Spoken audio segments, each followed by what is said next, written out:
The first time I saw the red eyes, I thought they belonged to a deer.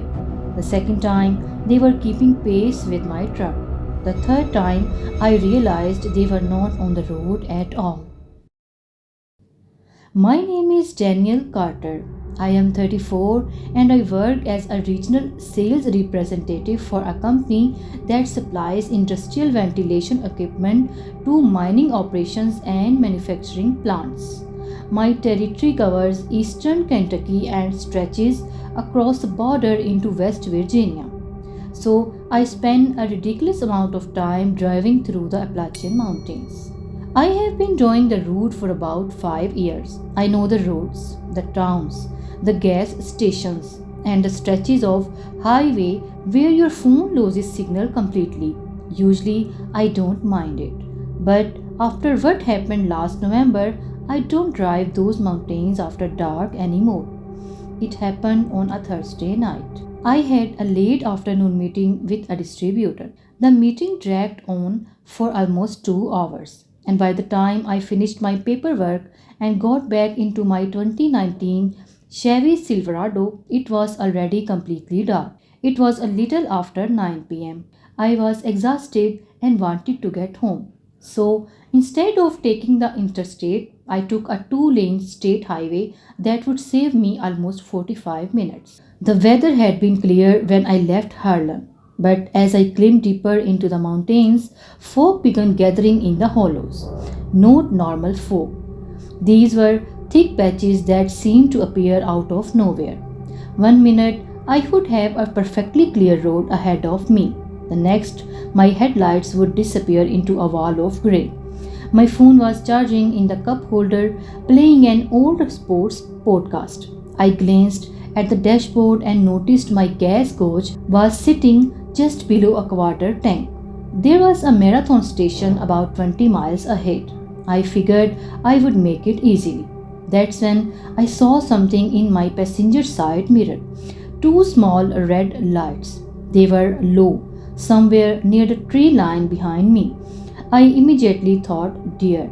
Anyone who drives rural Kentucky knows what animals' eyes look like when headlights catch them. I eased off the accelerator and put my foot over the brake, expecting a deer to jump onto the road. Nothing happened. I checked the mirror again. The red lights were gone. I shrugged it off and turned my attention back to the podcast. 5 minutes later, I entered another thick patch of fog. I switched off my high beams and slowed to about 45.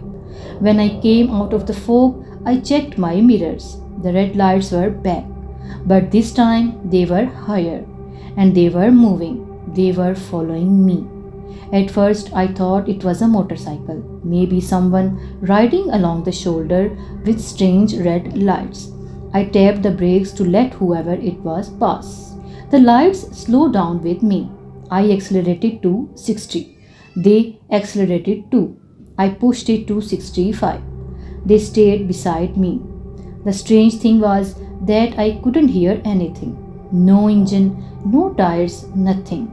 Just those two red reflections hovering near the edge of the darkness. I locked the doors. Then I turned the podcast off. The silence inside the truck suddenly felt enormous. I could hear my tires against the asphalt and the heater blowing against the windshield. But whatever was following me made absolutely no sound. I sped up. 65, 70. The highway twisted through the mountains, and I knew I was driving too fast. But fear was starting to take over. Every few seconds, I would glance at the passenger mirror. The red lights were still there. Then I noticed something that made my stomach tighten. They were not bouncing. A vehicle would bounce over the uneven road. These lights didn't. They moved perfectly smoothly, like something was gliding. The road finally straightened for a short stretch. I looked into the mirror again, and my stomach dropped. Whatever those lights belonged to was not on the road. It was beyond the guard rail. There was no road there, just a steep drop into the trees. Something was moving alongside my truck, down in the darkness. I actually said out loud, "It's just a reflection." I told myself it was my tail lights reflecting off the guardrail. Maybe the fog was playing tricks on my eyes. Maybe I was tired. Then we reached another sharp curve. The headlights swept across the trees. For less than a second, I saw something, a massive black shape. It seemed to rise above the guardrail, blotting out part of the tree line. It had no headlights, no visible face, no recognizable shape, just a huge dark body moving alongside my truck. Then it disappeared back into the darkness. I slammed my foot down on the accelerator. The Silverado jumped forward. I was doing nearly 80 miles per hour on a winding mountain road. The gas gauge was approaching empty, but I didn't care. Whatever was out there kept pace. It stayed just beyond the passenger side, never fully entering my headlights. I couldn't hear it, but I could feel it. That horrible sensation you get when you know someone is standing behind you even though you can't see them. Except this felt much worse. It felt like something was waiting for me to slow down. For the next 10 miles, it stayed there. 10 miles felt like an hour. Then the trees finally began thinning. Ahead, I saw orange street lights, the town, the marathon station. The instant my headlights reached the first building, I checked the mirror. The red lights were gone. The black shape was gone. There was nothing behind me except fog. I pulled into the gas station and parked directly beneath the brightest canopy light I could find. I sat there for 5 minutes with the engine running. Finally, I forced myself out. An older man wearing a faded camouflage jacket and a beanie was emptying a trash can near the ice machine. He looked at me. "You all right, buddy?" "Yeah," I said. "Just a long drive." His eyes moved toward the highway. "Fog is pretty bad tonight." "Yeah." He was quiet for a moment. Then he asked, "You come through that stretch alone?" I nodded. His expression changed. "People see things out there," he said quietly, "especially when the fog rolls into the hollows."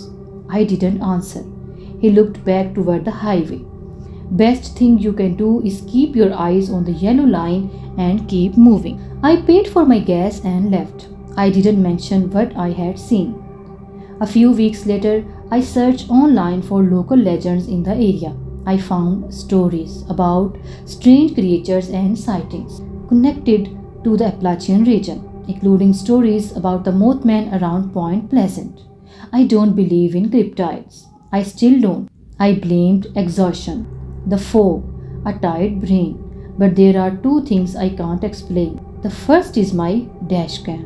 My Silverado has front and rear cameras because of my job.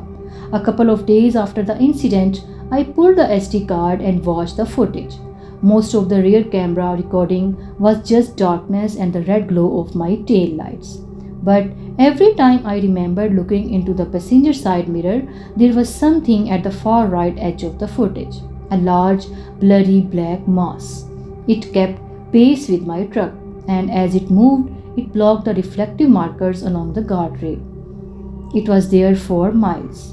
The second thing happened the next morning. I went outside to grab my laptop bag from the passenger seat.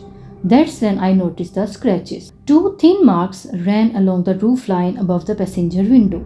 They were perfectly parallel, about 8 inches apart. They had cut through the clear coat and paint all the way down to the primer. Like something with two long claws had lightly dragged itself across the roof while my truck was moving. I still have the same territory. I still drive the same Silverado. But now, if a meeting runs late, I expense a motel. Because there is one stretch of highway through the Appalachian Mountains I refuse to drive after dark. And sometimes when I am driving during the day, I still catch myself checking the passenger side mirror, just to make sure nothing is keeping pace.